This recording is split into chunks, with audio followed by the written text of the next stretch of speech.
Sejarah Kerajaan Sunda dan peninggalannya. Di tanah Sunda terdapat banyak sekali kerajaan-kerajaan yang tumbuh dan berkembang. Salah satu kerajaan yang tumbuh dan berkembang di tanah Sunda adalah Kerajaan Sunda. Untuk mengetahui asal-usul Kerajaan Sunda, mari kita simak ulasan berikut ini.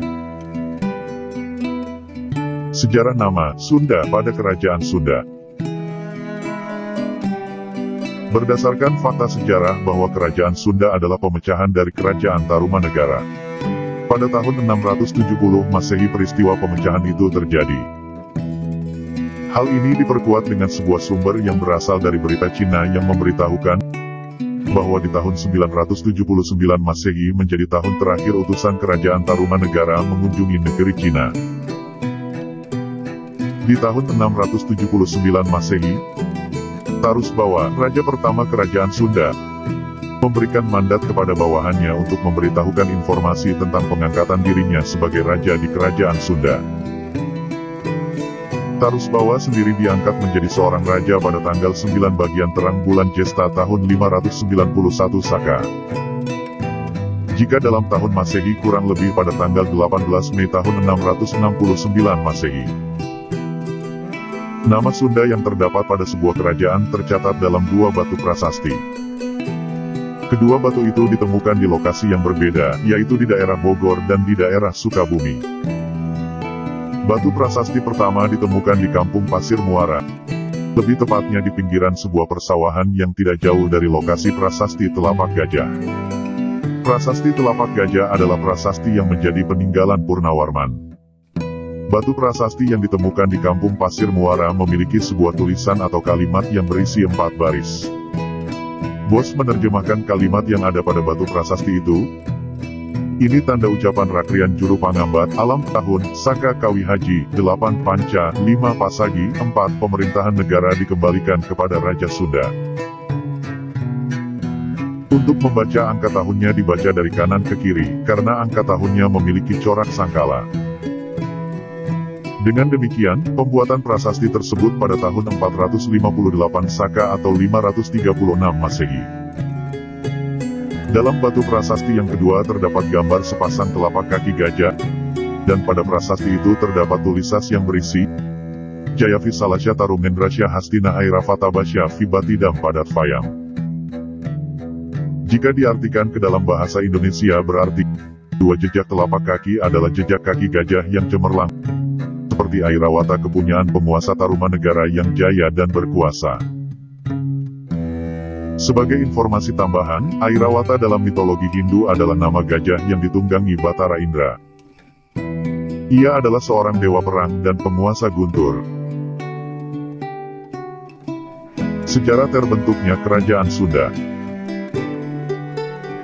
Seperti yang sudah dibahas sebelumnya, jika Kerajaan Sunda adalah pemecahan dari Kerajaan Tarumanegara. Namun, sebagian orang belum mengetahui sejarah singkat pemecahan tersebut. Berikut sejarah singkat terbentuknya Kerajaan Sunda. Sebelum terjadi pemecahan, Kerajaan Tarumanegara dipimpin oleh Linggawarman. Ia menikah dengan seorang putri Indra Prahasta yang bernama Dewi Ganggasari. Dari pernikahannya, mereka dikaruniai 2 orang putri. Pertama Dewi Manasi, putri kedua bernama Sobakancana. Putri pertama Linggawarman yang bernama Dewi Ganggasari menikah dengan Tarusbawa dari Sunda. Sementara itu putri kedua Linggawarman yang bernama Sobakancana menikah dengan Dapuntahyang Srijanayasa, pendiri Kerajaan Sriwijaya. Dalam masa pemerintahan Kerajaan Tarumanegara hanya ada 12 orang yang memimpin kerajaan tersebut. Di tahun 669 Masehi, raja terakhir Kerajaan Tarumanegara, yaitu Linggawarman, kedudukannya digantikan oleh menantunya yang bernama Tarusbawa. Tarusbawa sendiri berasal dari Kerajaan Sunda Sambawa. Ia melihat pamor Kerajaan Tarumanegara sudah mulai menurun. Karena hal itulah, Tarusbawa ingin sekali mengembalikan kejayaan dan keharuman seperti zaman Purnawarman yang berkedudukan di Purasaba, ibu kota, Sundapura. Di tahun 670 Masehi, Tarusbawa mengganti Kerajaan Tarumanegara menjadi Kerajaan Sunda. Penggantian nama itu membuat Wretikandayun pendiri kerajaan Galuh memisahkan negaranya dari kekuasaan atau kepemimpinan Tarusbawa. Wretikandayun adalah seorang putra Galuh menikah dengan seorang putri yang bernama Parwati. Parwati adalah seorang putri Maharani Sima dari kerajaan Kalingga, sebuah kerajaan di Jawa Tengah. Dengan dukungan kerajaan Kalingga, Wretikandayun menuntut kepada Tarusbawa supaya bekas kawasan kerajaan Tarumanegara dibagi menjadi dua bagian. Tarusbawa sedang dalam keadaan lemah dan tidak ingin terjadi perang saudara, maka ia menerima tuntutan yang diajukan Wretikandayun. Di tahun 670 Masehi, bekas kawasan kerajaan Tarumanegara dipecah menjadi dua kerajaan, yaitu Kerajaan Sunda dan Kerajaan Galuh. Sungai Citarum menjadi pembatas antara Kerajaan Sunda dan Kerajaan Galuh. Setelah terjadi pemecahan, Tarusbawa kemudian mendirikan atau membangun ibu kota kerajaan yang baru yang terletak di daerah pedalaman dekat hulu Sungai Cipakancilan. Dalam carita Parahyangan, tokoh Tarusbawa hanya disebut dengan gelarnya saja, yaitu Tohan di Sunda, Raja Sunda. Tarusbawa bisa dikatakan sebagai seseorang yang mencetuskan cikal bakal raja-raja Sunda. Masa pemerintahan kerajaan Sunda yang dipimpin oleh Tarusbawa hanya sampai pada tahun 723 Masehi. Putra dari Tarusbawa sudah wafat terlebih dahulu sehingga putra-putri mahkota yang bernama Teja Kencana diangkat menjadi seorang anak dan ahli waris kerajaan. Suami dari putri inilah yang menjadi raja kedua di kerajaan Sunda. Suami putri itu bernama Rakean Jamri yang juga cicit dari Wretikandayun. Ketika menjadi seorang raja di kerajaan Sunda, Rakean Jamri dikenal dengan nama Prabu Harisdarma. Namun, setelah ia berhasil menguasai kerajaan Galuh, nama Sanjaya lebih dikenal oleh banyak orang. Sebagai ahli waris kerajaan Kalingga, Rakean Jamri menjadi pemimpin kerajaan Kalingga Utara atau lebih dikenal dengan nama Bumi Mataram di tahun 732 Masehi. Sedangkan kekuasaannya di Jawa Barat diberikan kepada putranya yang berasal dari Teja Kencana yang bernama Tamperan atau Rakean Panaraban. Rakean Panaraban adalah kakak dari Rakai Panangkaran, putra Sanjaya dari Sudiwara Putri Dewa Singga Raja Kalingga Selatan atau Bumi Sambara. Raja-raja kerajaan Sunda. Hanya sampai pada kekuasaan Srijaya Bupati, raja-raja Sunda berjumlah 20 orang. Berikut nama-nama Raja Sunda. 1. Tarusbawa, menantu Linggawarman 669-723 m. 2. Harisdarma atau Sanjaya, menantu Tarusbawa 723-732 m. 3. Tamperan Barmawijaya 732-739 m. 4. Rakean Banga 739-766 m. 5. Rakean Medang Prabu Hulu Kujang 766-783 m. 6. Prabu Giliwesi, menantu Rakean Medang Prabu Hulu Kujang 785-795 m. 7. Pucuk Bumi Darmaswara, menantu Prabu Giliwesi 795-819 m. 8. Rakean Wuwus Prabu Gajah Kulon, 819-891 m. 9. Prabu Dharmaraksa, adik ipar Rakean Wuwus Prabu Gajah Kulon, 891-895 m. 10. Windu Sakti Prabu Dewagem, 895-913 m. 11. Rakean Kamuning Gading Prabu Pucukwesi, 913-916 m. 12. Rakean Jayagiri, menantu Rakean Kamuning Gading, 916-942 m. 13. Atmayadharma Hariwangsa, 942-954 m. 14. Limbur Kancana, putra Rakean Kamuning Gading, 954-964 m. 15. Prabu Munding Ganawirya, 964-973 m. 16. Prabu Jayagiri Rakean Wulung Gadung, 973-989 m. 17. Prabu Brajawisesa, 989-1012 m. 18. Prabu Dewa Sang Hyang, tahun 1012 sampai tahun 2029 m. 19. Prabu Sanghyang Ageng, tahun 1019 sampai tahun 1030 m. 20. Prabu Detya Maharaja Srijaya Buopati, tahun 1030 sampai tahun 1042 m. Peninggalan Kerajaan Sunda. Kerajaan Sunda meninggalkan beberapa peninggalan yang sampai saat ini masih bisa dilihat. Mayoritas peninggalan Kerajaan Sunda berada di Tanah Sunda atau lebih dikenal Jawa Barat.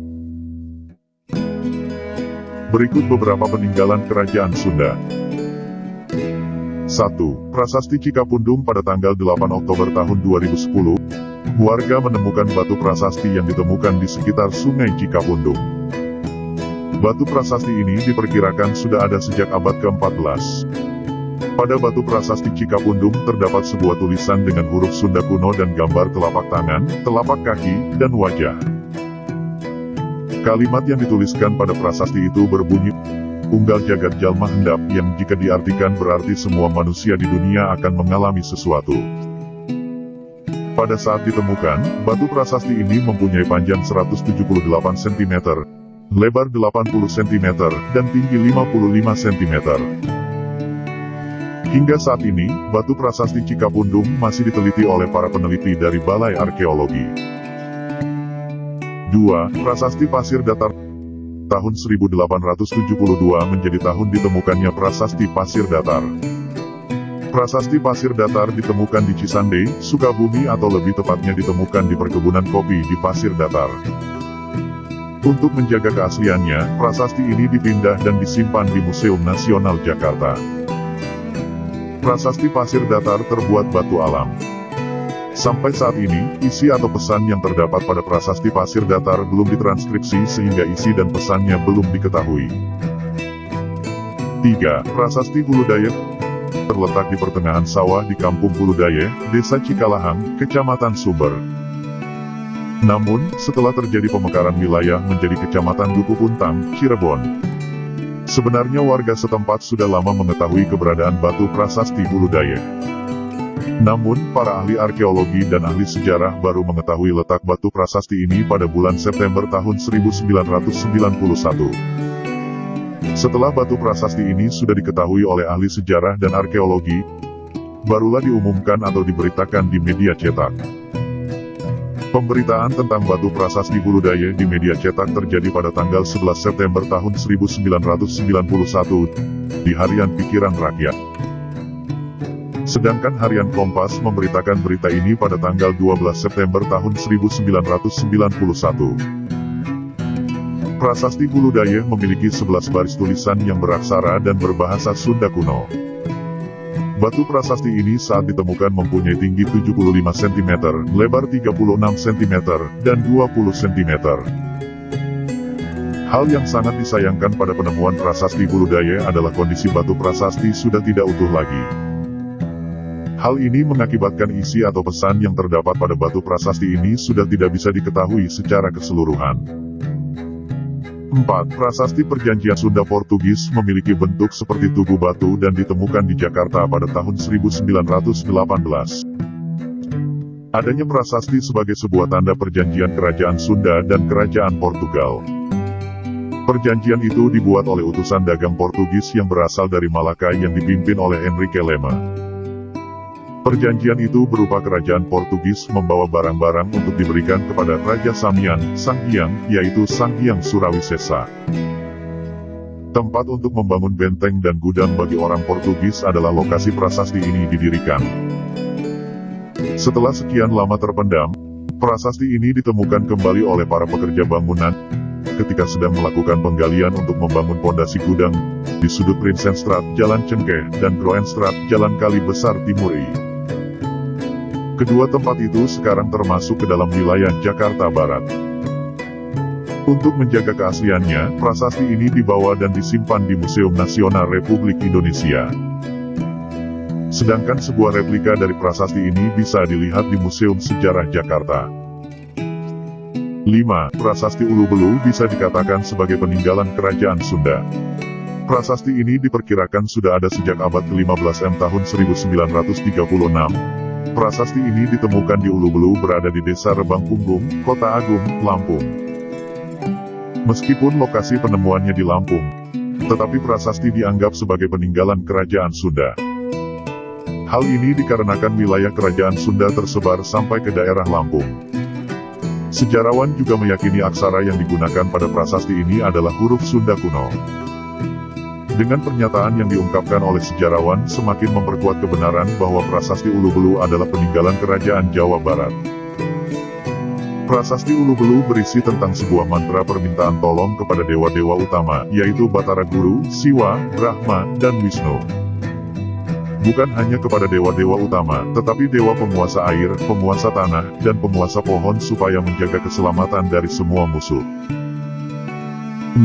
Prasasti Pasir Muara atau yang biasa dikenal dengan nama Prasasti Kebon Kopi II, adalah peninggalan kerajaan Sunda. Dinamakan Prasasti Kebon II karena pada saat ditemukan lokasinya tidak jauh atau hanya berjarak sekitar 1 km dari Prasasti Kebon Kopi I. Meskipun hanya berjarak sekitar 1 km, tetapi Prasasti Kebon Kopi I, Prasasti Tapak Gajah, bukan peninggalan kerajaan Sunda melainkan peninggalan kerajaan Tarumanegara. Prasasti Kebon Kopi II ditemukan pada abad ke-19, dan lokasi penemuan Prasasti Kebon Kopi II terletak di Kampung Pasir Muara, Desa Ciaruten Ilir, Cibungbulang, Bogor, Jawa Barat. Sekitar tahun 1940-an, prasasti ini dinyatakan hilang. Namun pakar FDK Bos sempat mempelajari batu prasasti ini dan mengungkapkan bahwa prasasti ini ditulis dalam bahasa Melayu kuno. Selain itu, pakar FDK Bos mengungkap bahwa batu prasasti ini berisi tentang Raja Sunda menduduki kembali tahtanya, sekitar tahun 932 Masehi. 7. Situs Karangkamulyan adalah situs peninggalan dari zaman Kerajaan Galuh yang memiliki corak Hindu-Buddha. Situs Karangkamulyan terletak di Desa Karangkamulyan, Ciamis, Jawa Barat. Cium Wanara adalah legenda dari situs Karangkamulyan. Cium Wanara itu sendiri mempunyai hubungan dengan Kerajaan Galuh, dan ia dipercaya memiliki keperkasaan dan kesaktian yang tidak bisa dimiliki oleh orang lain. Situs Karangkamulyan memiliki luas kurang lebih 25 ha dan menyimpan berbagai jenis benda. Setiap benda yang tersimpan di situs ini berkaitan dengan sejarah Kerajaan Galuh. Sebagian besar benda-benda yang tersimpan berbentuk batu.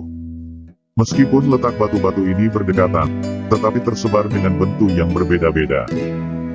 Semua batu yang ada di situs Karangkamulyan berada di dalam sebuah bangunan. Bangunan itu mempunyai struktur yang terbuat dari tumpukan batu dengan bentuk yang tidak jauh beda. Selain itu, dengan sebuah pintu yang dipasang pada struktur bangunan ini, maka sekilas bangunan ini menyerupai kamar. Setiap batu yang tersimpan di situs Karangkamulyan mempunyai nama-nama yang khas serta di dalam batu-batu itu tersimpan kisah-kisah yang menarik. Nama-nama yang terdapat pada setiap batu berasal dari masyarakat sekitar yang suka dikaitkan dengan kisah atau mitos tentang Kerajaan Galuh. Kesimpulan, sebelum menjadi kerajaan yang berdiri sendiri, Kerajaan Sunda masih di bawah kekuasaan Kerajaan Tarumanegara. Hal itu terjadi ketika Ureti Kandayun menuntut Tarusbawa untuk membagi bekas kawasan Kerajaan Tarumanegara. Nama peninggalan-peninggalan kerajaan Sunda mayoritas berasal dari lokasi atau tempat ditemukan peninggalan tersebut. Hampir semua peninggalan-peninggalannya berlokasi di Jawa Barat. Beberapa dari peninggalan itu ada yang sudah hilang dan ada yang dipindahkan ke Museum Nasional Indonesia yang berlokasi di Jakarta.